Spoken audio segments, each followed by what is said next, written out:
Today we are going to be talking about our first RV adventure and some of the things that we learned.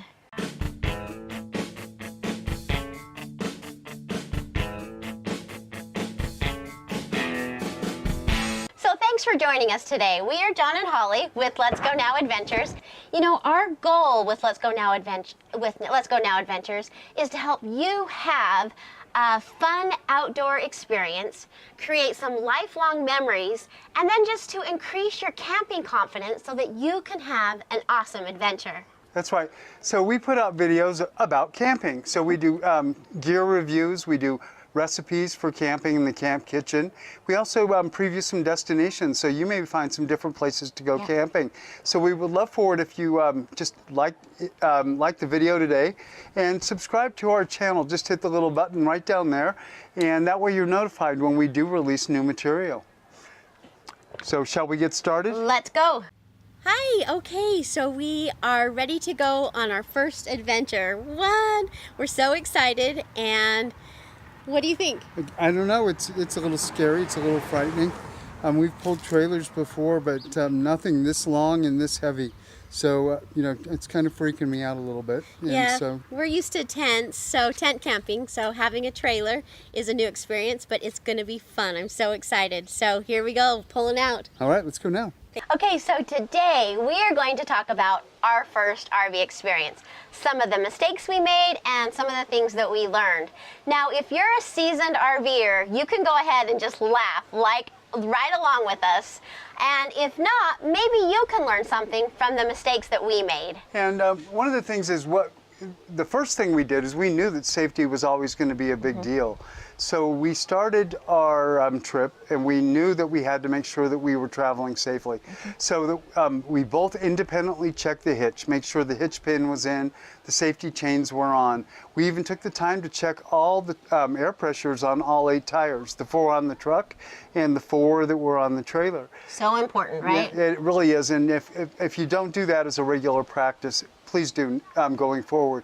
We also checked all the lugs, torqued all those to make sure that they were correct. And then Holly read off, or at least spotted for me while we tested the tail lights, the turn signals, and the brake lights. We've kind of gotten into a good routine of making sure we're not only checking everything, but double checking each other just for safety. Okay, we are just getting ready to pull out. First time in our trailer. This is our Wildcat, and it's new to us. It's 14 years old, but it is new to us. So here we go on our first adventure.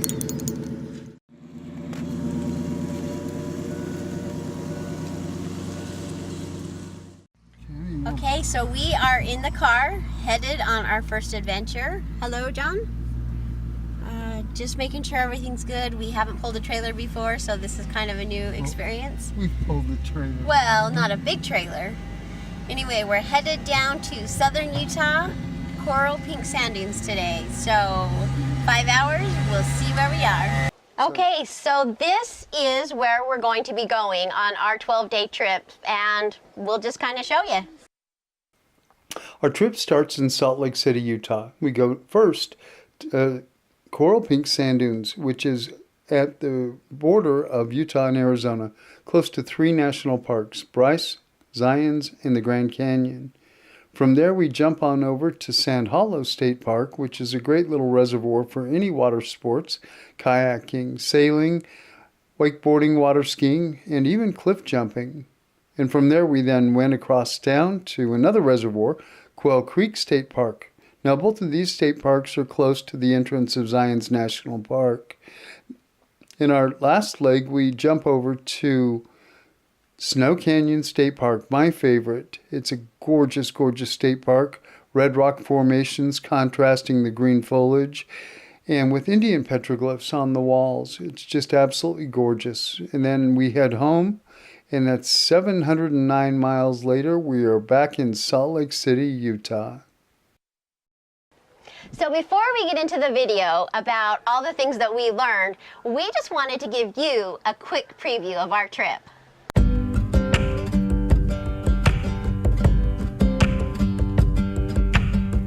In your own words, what's it like? That's magnificent. This golden coral sand is just, it's awesome. you know, when you don't see it every day, it's something that you have to see. It was a little hard walking in. I don't have really good knees or good ankles, so it's a little tricky to walk in, but it was worth the hike to get up to look out over everything. Just absolutely stunning.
That's a face only a mom could love. I love you.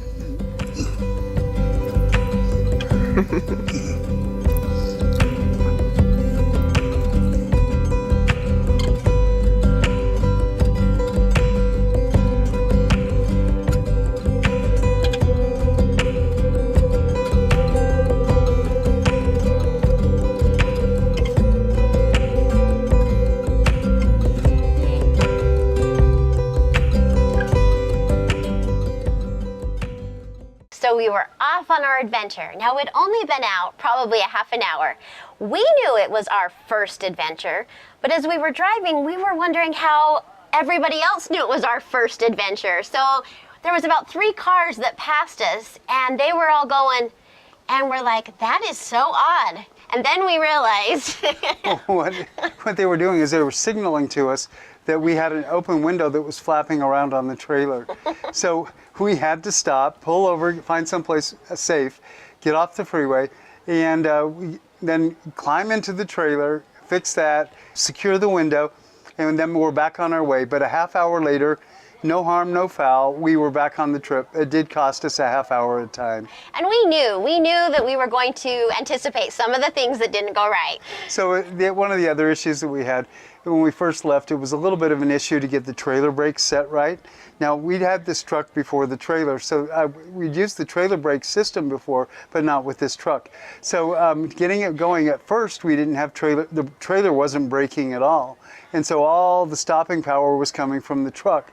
Then after I adjusted it a little bit, now I overcompensated. So we're driving down the road and we still haven't left, so there were plenty of people to watch us make this error.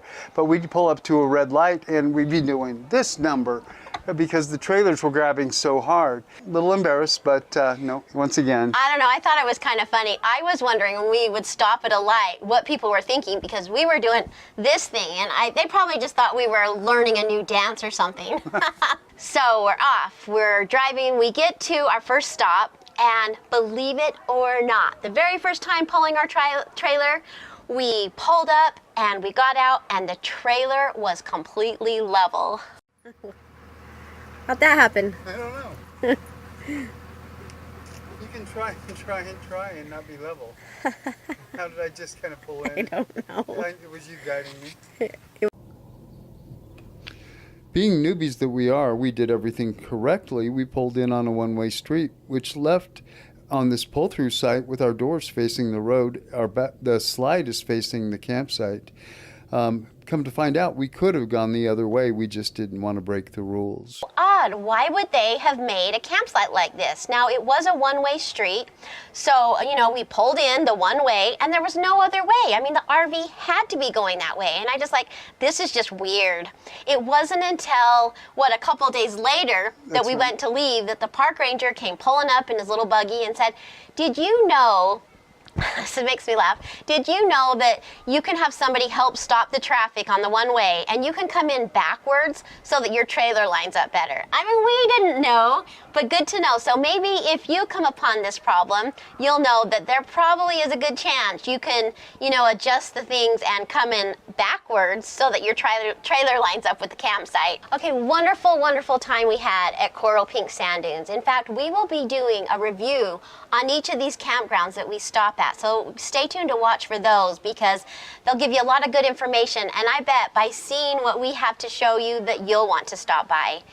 Okay, so we get ready to hitch up to go to the second site. And can I just tell you, I've watched YouTube videos before and heard lots of comments about people say, oh, I'm sorry for what I said when you were trying to back up the trailer. And I was like, I don't really understand that. Well, it all came full circle and I started to understand when we were trying to hitch up our trailer. That is stressful. I'm trying to give John directions and he's saying right or left and I'm like backwards. And anyway, until you really get it down, it is stressful. And to try to line up the truck with that little tiny ball, it's crazy. So I had a new understanding for what people were saying. We've had a little bit of practice and we are getting better, but I was stressed. In fact, I was so stressed that once we finally got it hooked up, got the chains on, we jumped in the truck and we're headed off to the other side. However, we forgot the blocks that the hitch usually sits on and we drove off and on to the next campsite. Moving on to that next campsite, we got there, we leveled the trailer, we did all the hookups. Well, in fact, we even had an opportunity, because this was the first time we had full hookups, and well, specifically a sewer hookup, and that we were able to hook up the black water tank, and for the first time, drain the black water tank. And I want to shout out to Long Long Honeymoon, Loho, the video that they shared with me to help me with my the black water tank. We were able to do that, drain that thing. It was flawless. No mess, no spills, no embarrassment, no odors. We did it nice and cleanly. We just were ready to move on. We jumped back in the car and then this. So here at the second stop of our journey, we're at Sand Hollow State Park. Well, we had just unloaded, unhitched the trailer, got it leveled, stabilized, everything's great. We're patting ourselves on the back and then we get in the truck to move the truck away from the trailer and we look and the engine light's on. Well, the way I am is I will focus 100% of my attention until I have an answer on what's causing that engine light to be on. It's just the way I am. I obsess. So the first thing we did this morning is we found a Walmart close enough by that we could get to it. Went down to the Walmart and bought another ODB reader. Now this we're going to keep with us in the truck because as it turned out, when I plugged this one in, we found out we had a small vacuum leak. Translation, the gas cap's loose. Well, we were able to fix that, clear the code. I know what it is. I'm not worried anymore. So we can go on about enjoying our vacation. We're learning so much. And now we do have that ODB, the ODB or thing, whatever. We do have one. We do have it in our truck, so that won't happen again. Okay, moving on. Now we're at the second stop. And I think it's about now that we are starting to realize, 4 days in, that we have brought too much stuff. Now, how do you know if you haven't been RVing before? You don't know what you're going to need or what you're not going to need. So basically, I think we took everything plus the kitchen sink. And so anyway, it was a good learning thing for us to say, hey, we really don't need that or we don't really need this. And anyway, we had just brought too much stuff. So another thing we learned, we thought we'd have a little editing station so we can put out our YouTube videos. However, what we've come to find is you can either have an editing station or you can walk around the trailer. Our trailer is just too small. So now we've got to figure out something to make this all work. But that's kind of the fun of it. This is new to us, new traveling in this trailer. So it's kind of working out the quirks, fixing things that aren't working, and moving forward. So we are actually learning that we can actually make do with less, just so that we can be not as crowded and more comfortable. Yeah, and not only that, but we made one little error too, in that we packed poorly. We had way too much stuff actually in the truck, so we had a lot of weight on the axle, but we didn't have enough weight in the trailer. Now it seemed crowded because we just had things in the hallway. we had all that cupboard space that we realized that we had empty, and that we could have moved some things into those cupboards and actually moved in a little bit, if you will, gotten some of that weight out of the truck and into the trailer. Now we're in the process of elimination and trying to get things to where we're not taking quite as much. Okay, so moving on. That night, well, one of the nights at the second campsite, That's right, we had our first rainstorm. Now, not just a rainstorm, but our big rainstorm. And John, luckily, we weren't in our tent.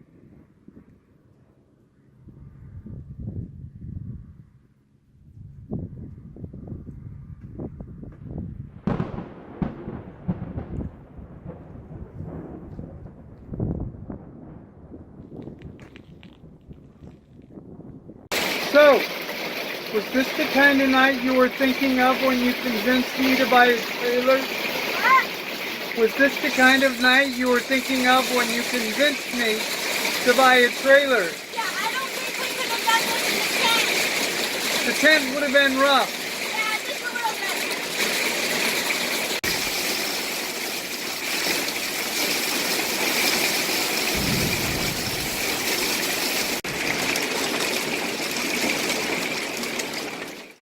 So last night when it was raining, and it was raining hard, we discovered in our new RV, which is 14 years old but new to us, that we have 4 leaks. One was directly over the bed, one was in the bathroom, and then we had 2 right over here, right over the couch. So things don't always go right, but, you know, a little bit of water, now we know what we need to fix. I know with buying an older trailer, we knew there were going to be things that we needed to fix. So, you know, it's just one of those things, and now we know where the leaks are, and we can fix them. That's right. One of the other issues that we have on this trailer is, and we're not sure where the problem arises, is that we have plenty of power, but it's not integrated. We have the onboard batteries that we have on the tongue of the trailer. We have the batteries that we take for our YouTube equipment, or the video equipment. We also have propane and solar, but they're not integrated, so we would run into a situation at night where we'd be running the low wattage lamps in the trailer. We'd also be running the refrigerator by propane, I might add, and we'd be trying to run the furnace because it's still kind of cool. And we wouldn't be able to run all of those at the same time. So we've got an issue that we need to figure out. I'm suspecting that it's the onboard batteries. We may have to replace those. But if anybody's got any suggestions on what I might do or where I might look to solve the problem, we'd love it if you'd leave it in the comments below. Anything would help at this point. We've got to figure out that power problem. Another big problem we ran into, big problem, and when I say big, I mean Murphy big. You know, we were down at one of our campsites and Murphy got into a field of foxtails. He had about 300 in his long coat. And the thing with foxtails is they get in your coat, but then they embed into your skin.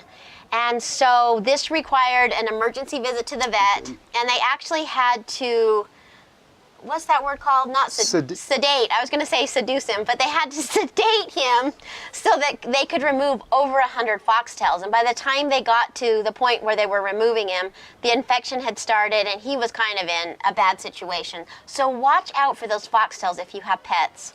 When you go into your campgrounds, not all campgrounds let you use the generator at the same amount of hours. One of the last ones that we were in, they limited their generator use, which caused us a little bit of problem as far as putting out some of the YouTube videos that we did.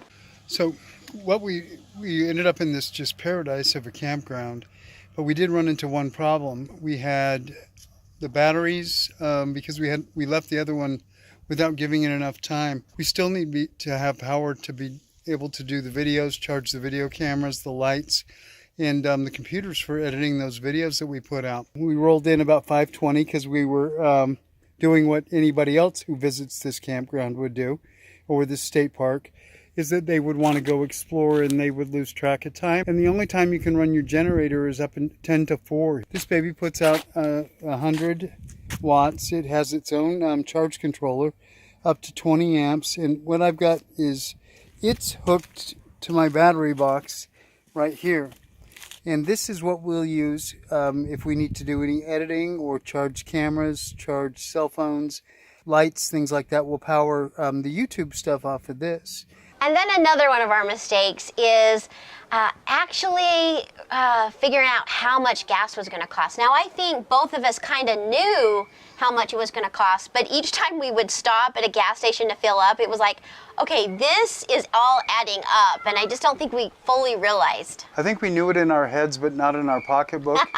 We knew gas would be expensive, but I don't think it really hit home until this trip, is that how much it would cost for that 250 to full 10,000 pounds.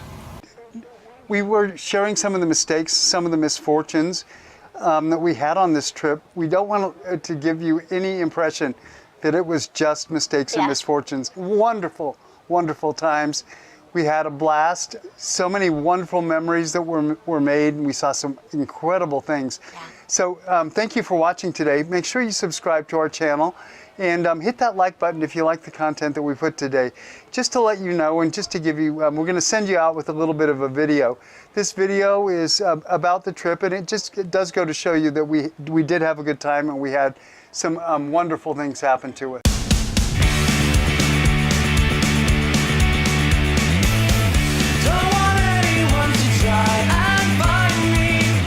You can see our campground is right over my shoulder, and it's tucked away. It's kind of a little hidden gem. Wow, it's incredible. My secret world.